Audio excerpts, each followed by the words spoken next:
So we're now going to tackle a few pillars in one. You'll be pleased to know we're not planning on staying here till midnight. And basically, this session is something that we're kind of basically calling the mould breakers, very grandly.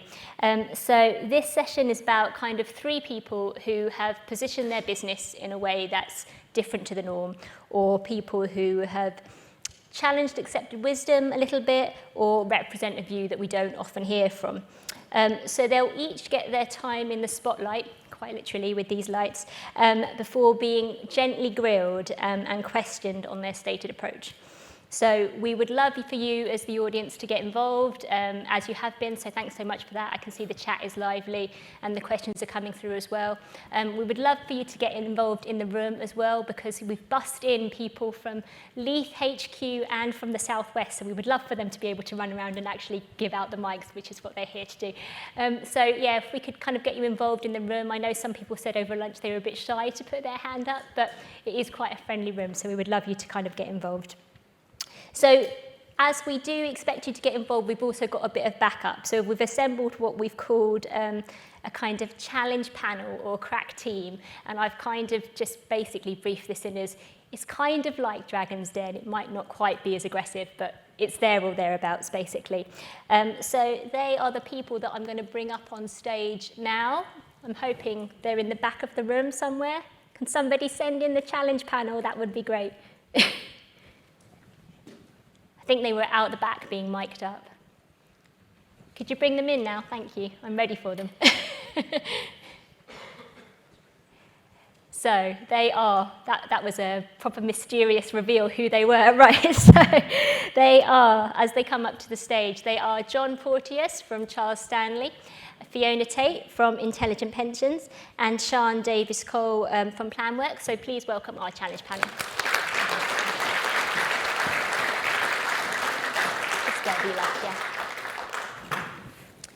So we will be hearing from them a bit later on, and you can read a little bit more information about them as well.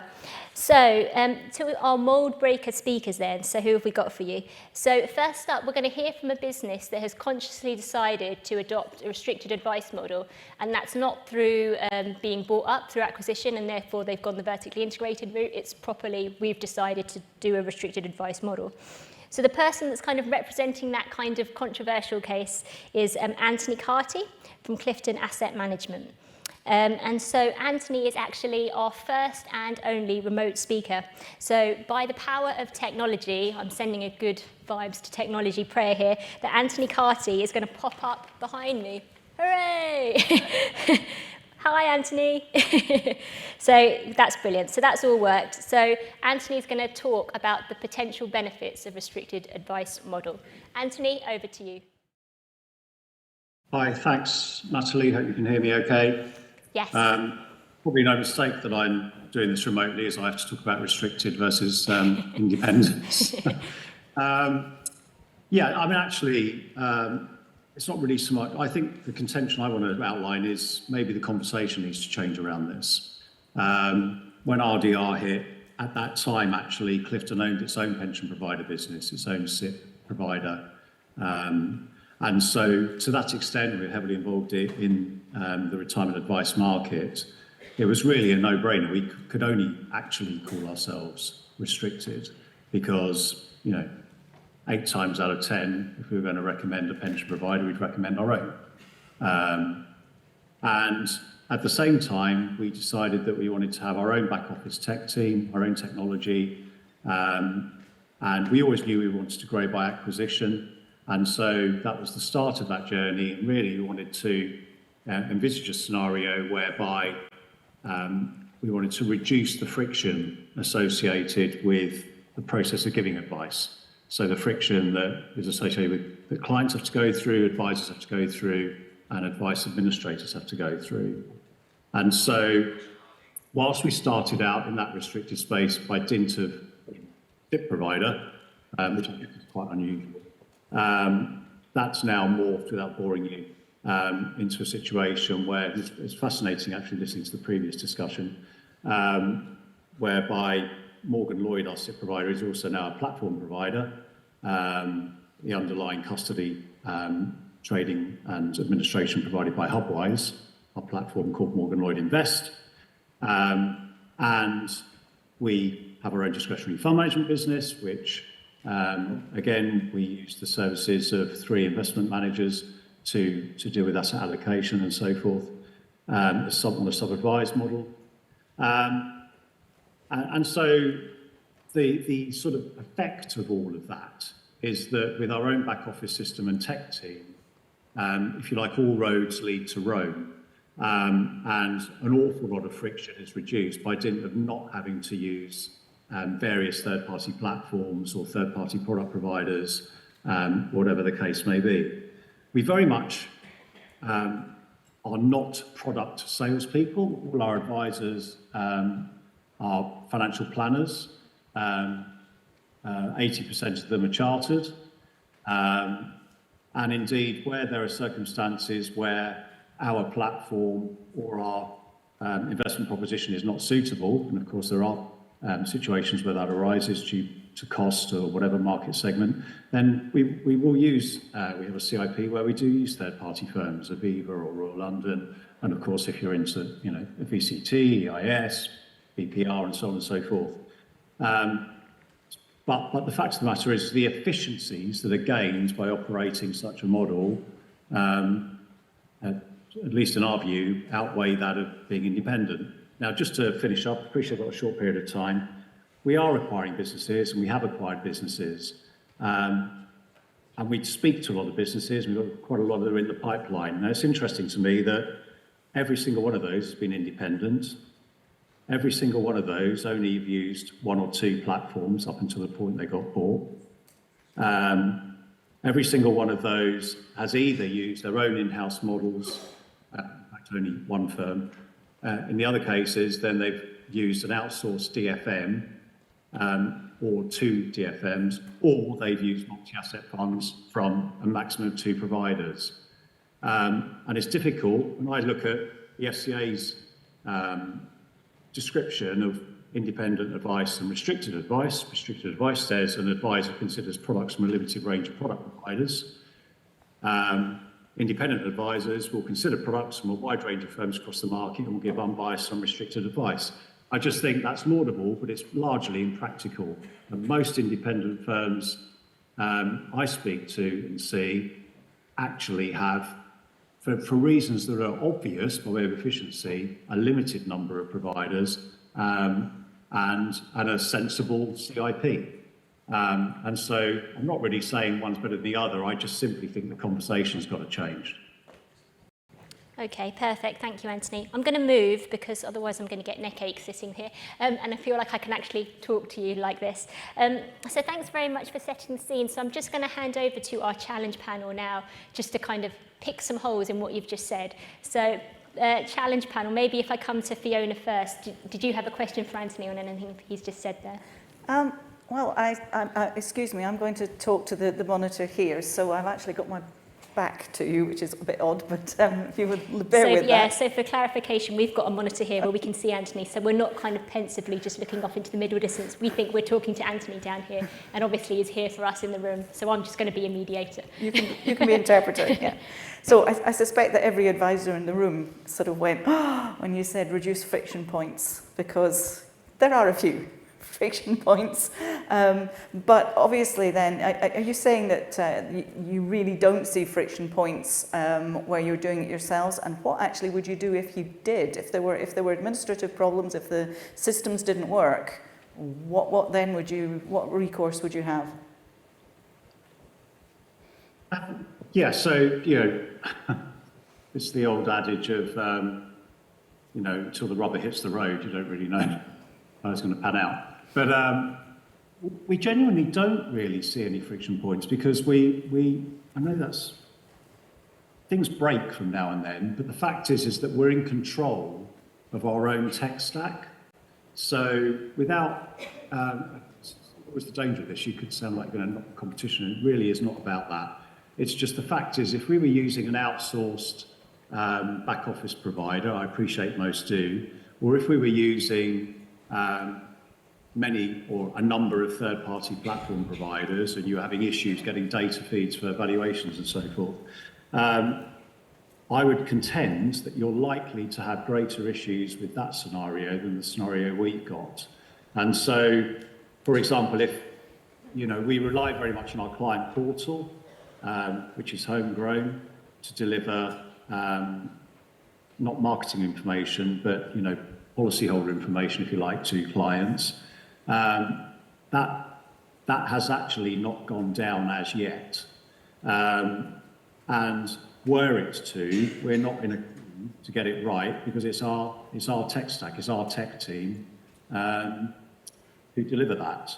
Obviously, we have contractual arrangements with Hubwise around SLAs and service levels and so forth. But again, either by luck or judgment, we don't seem to have suffered any kind of tech downturn. Of course, it would be a material matter if that were to happen. But again, we hold the platform permissions, and if there was some absolutely horrific, tremendously difficult failure in relation to Hubwise and SS&C and the way they worked, and of course holding platform permissions, we can jump ship. That's not something I say lightly, and not something I particularly want to entertain, but that we do at least have the control to do that, without having to unnecessarily re-platform clients and go through a whole suitability process. Okay, and John and Sian, do you have any follow-up questions for Anthony? Hi, Anthony. I guess I'm sort of interested in expanding your point about risk, because I think if you are using a best of breed, then you have the issues that you've talked about with friction, but you have idiosyncratic risks that one system can go down and you kind of slot it in and out like a new CD. Whereas you're trading that for systemic risk, it's completely there. So I guess my question is, what have you done to prepare your business for that? What kind of new expertise have you had to bring in? And kind of what have you learned? Because I kind of have worked in that environment personally for the last 20 years. And it takes up 4 days of my week. Yeah, so we are fortunate. Remember, we started out in 2001, we launched our own pension provider business. And so I guess relative to a lot of advisory firms are unusual in the sense that we've got a very strong core strength, if you like, in terms of operating as part of our business as a product provider, and therefore having the operational nous to understand what that means. I'm putting it rather simplistically, but I'm sure you get my drift. So I certainly, the previous conversation was fascinating with Anna and Philip, and I can understand where Philip, I think, was coming from in relation to the choices that you have to make as an advisory firm in relation to the resources you have at your disposal to execute maybe what we've executed as a business. And candidly, we wouldn't have been able to do what we've done if we didn't have a very, very strong operational team who actually possibly haven't come from purely a financial planning environment, administration environment hitherto. And we've been lucky, maybe, on the hiring front. We have hired some platform experts who have worked for competitors and who understand that space. And actually, part of the due diligence process around who we chose to work with as a custodian, and that was very, very important to us in terms of the attributes that firm had in terms of helping us execute all we want to execute. For example, having their own technology as opposed to outsourcing parts of it, fractional trading, and so on and so forth. But you do, none of this makes you sleep particularly easy at night, but I sleep easier at night when I think about the fact that we've got businesses in Aberdeen, down in Southampton, in the West Midlands, here in Bristol. And one of the things I don't have to think about is, why is advisor A recommending Mrs. Miggins, who's in a balanced risk profile, why is that advisor recommending that platform? And why is Joe Schmo in Southampton, good advisor, recommending Mrs. Miggins, another Mrs. Miggins in Southampton, to go onto another platform in a different fund environment? From my point of view, head of financial planning, my neck on the FCA line, I want to control the risk associated and the friction associated with giving advice, and ultimately end up with consistent client outcomes. And of course, all of that, of course, is played out with regards to consumer duty, which I'm sure has been mentioned at some point today. I think we've got a veto on too many consumer duty mentions. And just, Sian, just briefly coming to you. So I think I might be right in thinking that you are one of the firms probably who echo a lot of firms maybe perspective in this room where you hear restricted advice and you go, oh, I can't really get behind that. So what's your kind of instinctive, I guess, feel about restricted advice, and have you been swayed any by what Anthony has said just there? Yeah, absolutely. There is, I wouldn't shudder at restricted advice necessarily, but it's understanding the process between the differences with an independent firm and a restricted firm. So it's interesting to maybe get under the skin a bit more about that. The first thing that we were talking about was, or Anthony was talking about, was the kind of getting a panel approach, and that happens in independent firms and restricted firms.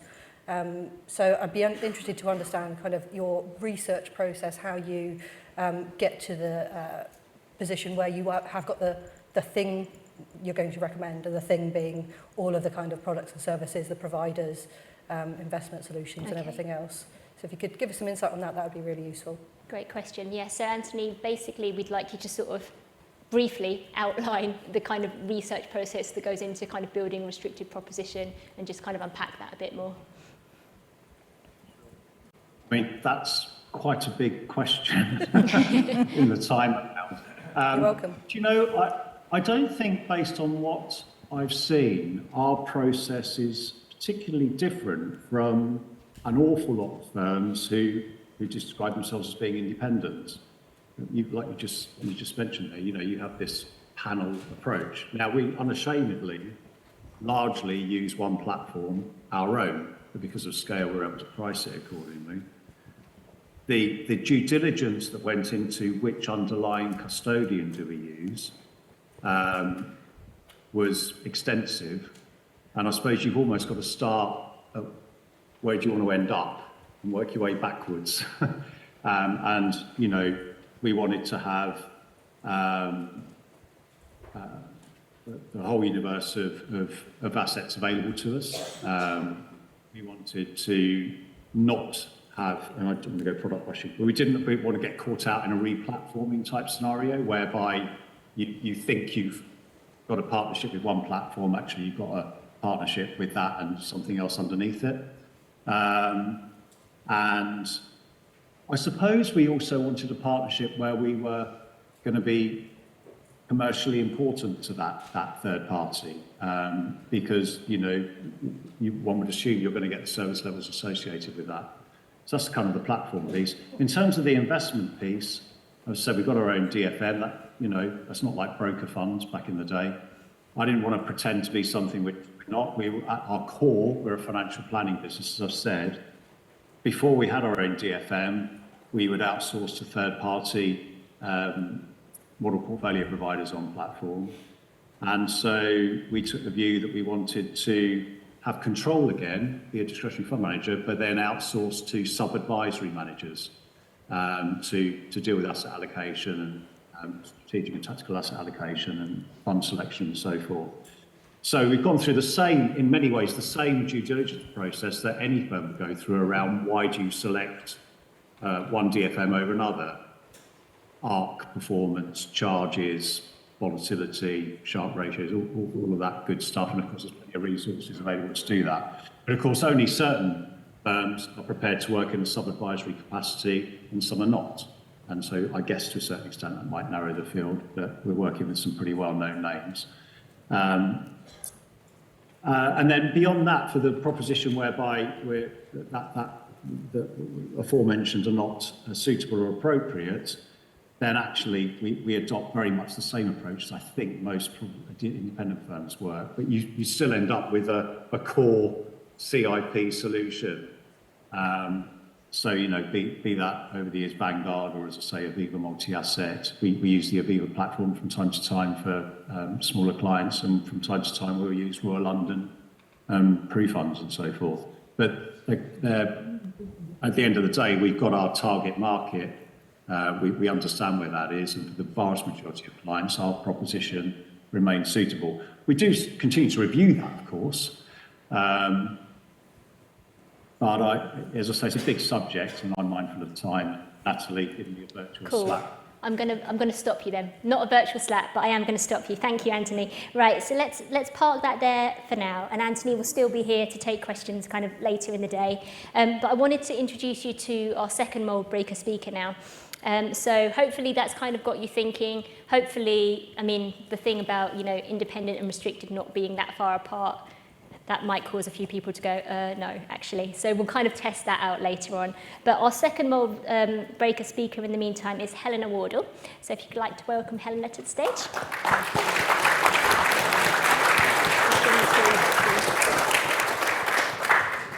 So Helena is here with her kind of, you can take the stool, thank you very much. So Helena is here with her kind of money means hat on, which is a business that she set up, and she's going to talk you through a little bit. But she's also here to talk specifically about why she's decided to kind of cater to what is arguably a niche market. So Helena, over to you. I felt a little bit left out this morning, being South African with the rugby jokes. So I just want to start by saying that the Scottish team is also known as South Africa's Team B. Thought you wanted an easy question. So I can't really split the room much more than that. So I find it very interesting that I'm here to talk about building a niche business for people to get financial planning help when they're aged 25 to 40, which equates to about 14.2 million people in the UK. So I started by comparing my business to what data tells us the typical IFA business is about. You know, helping clients over 50 at retirement, close to retirement, usually with more than £200,000 in assets to invest or at that stage, typically charges a percentage fee, which sounds really niche. And I just think it's interesting because when you think about it, the difference we make to people is enormous. I know that. I know I'm in really good company, and you guys do an incredible job for your clients. We help people make stupidly big decisions about really complex stuff in a really meaningful way. And most product providers, no offense, understand what we do as mainly the outcome, which is not the process, and we know that. To me, it's like 3 core things that we do. We help people save money, we help them save more, and we help them worry less. And to me, that last one is the missing piece and a lot of the affordable advice solutions out there. And I know in my other business, Smith & Wardle, we do amazing work, but it takes hours. It's an enormous, enormous mountain to get someone to that tip. And that's what they see, that's what product providers see. And I just can't stand to watch that we are excluding so many millions of people by not helping them at a time where they really need us. I don't buy this whole simplified thing. They've got side hustles. They are being shoved into auto-enrollment pensions, not telling them that it's actually invested. And I can't stand to watch that my friends can't afford me. And that's a sad position to be in when we are actually here to help people. And I think we're very purpose-driven as a profession. I spent a lot of time looking at the intrinsic and extrinsic nature of why we do our job. Some of the people I pestered and interviewed for that is in the room. And we are here because we want to help people, yet we're excluding millions. But the usual way of doing things is not going to wash. It's not going to work for them. And I think that's where we need to really be more creative in how we go about things, which is why I created Money Means. It's a financial planning subscription service. That's how the subscription generation is engaging with things. It's focusing on the person, not the product. And I think if we start looking at services outside of financial services, we can get so much more inspiration for what this business would need to look like. And unfortunately, I just don't see it working as an AUM model. But I also don't think it's wrong for people to try that model. I think we've got to get more competition in this space because Philip beautifully said, 22,000 advisors or whatever, and we've got how many million people? We know the difference we make to people compounds. We know we make a massive difference to people, yet we're only prepared to help a fraction. And I just can't stand to watch. And I know a lot of people in this room would be on my side on this because we know we do good work, but we've got to think outside the box, which is why I've created this. So I can carry on with my day job. Not that my team would want me back, but so, yeah. Perfect. And then perhaps just to explain, so your the way you've set up Money Means is it's catering to that market in a different kind of way than normal. So the model is niche or not niche, we can argue that, but the model is a kind of serving a niche market that is an uncatered market, and then it's also charging differently. So do you want to talk about that? Yeah, so we charge a monthly subscription instead of managing people's money. We don't product implement at the moment, so again, that's quite different to what people are talking about here today about, you know, platforms and things like that. We really felt it was just important to nail that element of it because we've got to create demand. If you look at what the stats are telling us, they're saying about 6% of this market is getting advice. Now, the definition of advice means asking someone an opinion. Doesn't mean they have to be qualified. So they're probably getting their advice from influencers and stuff like that. That's not really our expertise or knowledge that's helping them in a good way. And I think for that reason, we really have to work hard at the demand of this because this is a difficult problem to solve. It's not an easy thing. And I kind of find it funny that mass market is considered niche when helping everyone else is not. But, yeah. Perfect. Okay. So challenge panel, over to you. I'll come to John first because you're closest to me. Is there anything that you would kind of tease at from what Helena said just there? I think, look, at a basic level, it's hard to disagree with what you said. I think it really is. And that's the beauty of what you've said. But if I looked at it as a prospective investor in your business, the first thing I'd think of is how can you grow to scale in a way that shows profit and sustainability? Because the best outcome for your clients is for you to be sustainable to deliver on all these promises that you've made as you work through. So how, just in general terms, how do you make the financials stack up internally? It's a very interesting question because I'm a business person first and advisor second. And I think when you look at it like that, you have got to use technology. And when I looked at all the solutions out there, I couldn't see a technology system that could help me do what I want to do, which meant I've had to, in the last year, go through complete hell of learning how to do tech development. But the principle of where Money Means came from is not an idea I had a year ago. This has been something I've worked on for 4 years. It's incredibly well thought through. And it's about how do you push that humanness, that we as advisors understand that client process and that journey better than anyone else, but we have product providers and tech people innovating in this. We should be in those rooms as well. We should also be the people that's trying to build these solutions because it's going to be more than one company. It's an enormous market. It's not something that just one company will solve. And I kind of feel that we can't ignore the distance we're creating between our future clients and ourselves. But it has to be a different proposition because it's not how they work with other things in their lives. They work with everything on their phone. They're really not going to give you the time of day to come into an office and sit in front of someone. Zoom calls are great, but in office hours, you know, you can create so much digital engagement by being creative. There's conversational media. Has anyone come across that? You know, how do you use AI to scale a person? It exists. Look at ChatGPT. I mean, I can go on. But you have got creative ways that you can pump the humanness into a service that doesn't exist with the capacity for loss assessments that we see robots do. It's not a digital tick box. And those solutions are excluding tons of people because so many of those people are not ready to invest, but they're being turned away. And no one's saying to them, okay, here's the steps you need to get in place to actually get yourself ready to invest. That's a really tricky position, and we're not competing with the advisors in the room. We're not competing with the robos. We're competing with the micro apps. We're competing with, you know, the content sides. That's who's currently talking to our market. And that's more, I think, where we're going to really fail because they'll engage people and we haven't. Yet we're the experts.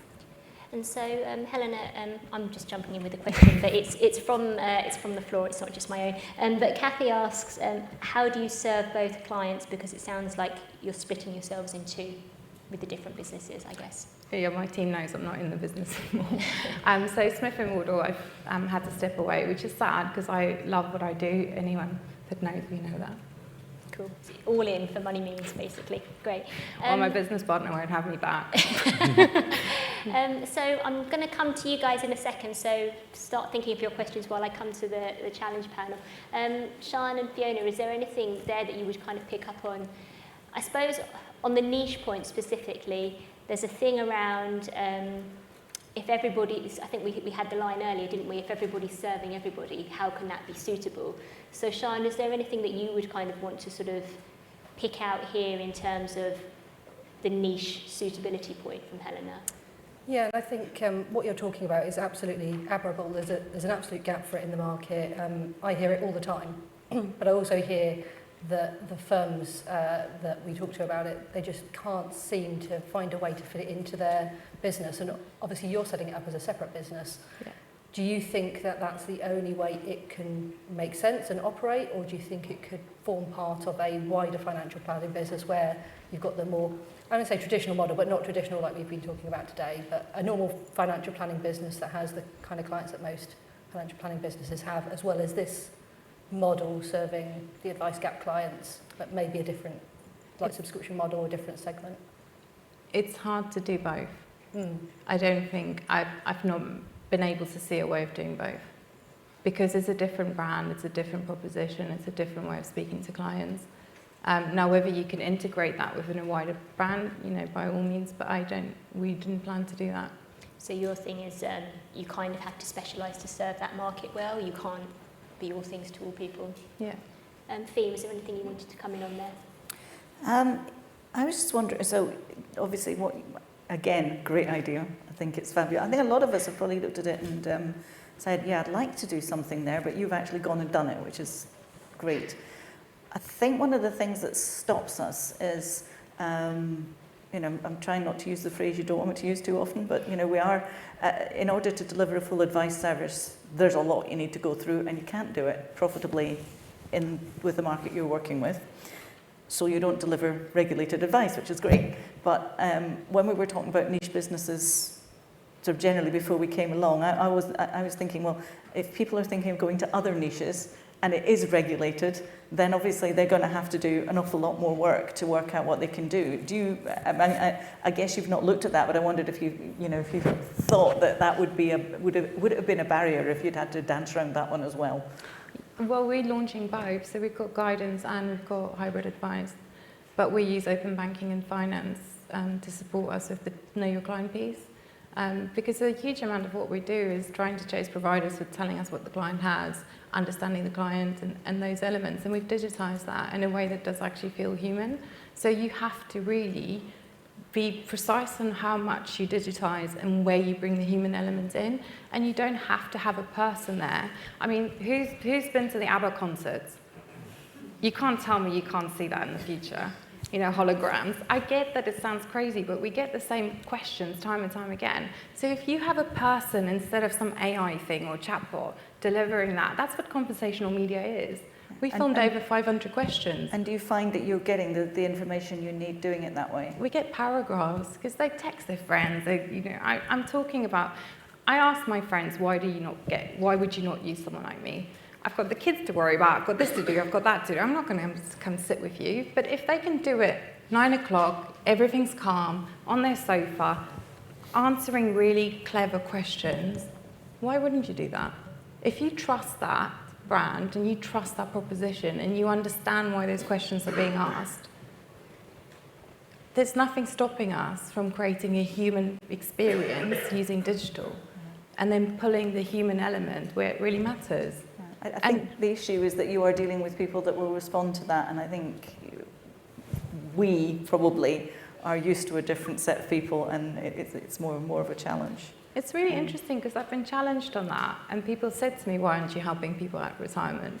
But this is the thing, if you try and put too many things on the roadmap of what you're trying to do, you're just going to fluff it up. So we've really focused on what we want to do. I don't want to, muddy the waters. I know exactly what we want to deliver. I know exactly who we want to deliver to, and that's what we're focusing on. And that's an enormous market. They want to learn, they want to know more, and they want to be spoken to in a way that people actually think, you know what, you can get this, you can do that.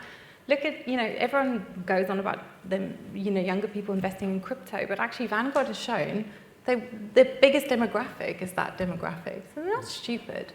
Google's pretty good, in terms of giving you information if you search for the right questions, and they are doing that. They're talking among it with their friends. They invested more in COVID, and COVID was a really interesting experience for them to sort of really see that resilience is needed. So they are thinking about it. Okay, great. I'm going to pause there and make you ask a question. So maybe, I don't know if we need to get the house lights up a little bit brighter or anything, but does anybody have a question for Helena or for Anthony? We can bring him back on, or to pick up on anything that our challenge panel would like to say. So I think there's a gentleman in the middle towards the right who's got his hand up. If we could get a mic to him. And the one that I didn't see, which is Phil Billingham right in front of me. Okay, we'll go to you, Phil, first, and then we'll come to you over here. Thank you. Great, thanks for that. A quick question for Anthony. I've been looking, I guess, at the difference between restricted and independent since they were those words really, 20 odd years. And what I keep being told and shown is that there are, as you've alluded to, significant potential cost savings within a restricted model. What I haven't seen anywhere else in the market is any evidence of those cost savings being passed on to the consumer. I wonder if you could, if you wanted to, let us know if your business is different to that, and or is the saving on frictional costs by restricting the model purely driving margin? Okay, thank you, Phil. So yeah, Anthony, maybe you could address that point of, I'm sort of paraphrasing, but where are the restricted customers' yachts, and where are the cost savings, and are they actually materialising? Yeah, so good question, and I couldn't speak for our own business. I think, like it or not, excuse the expression, but size matters. So where we have been able to achieve cost savings is by negotiating a good deal, for example, with our underlying platform partner, which of course we're able to pass on to clients. And finally, in relation to our investment, DFM, we're able to generally, I wouldn't say we're the cheapest in the world, but certainly not anywhere near the most expensive. We're able to negotiate lower rates with our sub-advisors and have institutional pricing, and keep our DFM fees low. So in that way, costs are kept lower. And I think also the fact that we're able to provide quite an efficient service to our clients in relation to, and really by dint of investing in technology, that has in of itself, from a time point of view, introduced time cost savings, if you like, in relation to the interaction between a client and their advisor.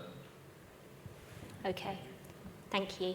I think there was another question, which I think is towards the middle. Oh, everybody keeps choosing different questions. Sorry, I think it's Ian. I might try and get you to... Phil Billingham just asked my question. Oh, fine. Okay, thank you for clarifying. All right, let's go down here then. Hi there, Nina Shake-Tompkins from Fidelity. My question, and sorry to bring it back to consumer duty, but hot topic at the moment. So my question, I'm curious to, for a number of views from the panel, is the measurement or the demonstration of value different with a subscription model versus restricted versus independent? And I'm just curious as to what the perception is from the panel there. Very interesting question. You get subscription model financial planning firms because that's what Smith & Wardle is. We still have a traditional offering in terms of we give people advice, we implement products, but we charge a fixed fee for all the steps, including ongoing. So I would argue that's a subscription service, but a premium subscription service. So I don't think it matters. The thing is, you need to put your clients at the core of everything you do. And if you put yourself in their shoes, your proposition will follow that. And I suppose, I guess the underlying question there is is it easier to articulate that value when you've kind of got that fixed fee as opposed to something else? You have to. Yeah. You haven't got a choice. You won't get paid. People will turn off that subscription, won't they? It's as simple as that. Yeah. But you know what? That's not a challenge. was doing my job. Perfect. All right, we're going to park that discussion there for now. Thank you very much to those of you who asked questions. And if you did ask questions at home, I haven't forgotten them. I'm just going to come back to them later and do a bit of a roundup of them. So thanks very much.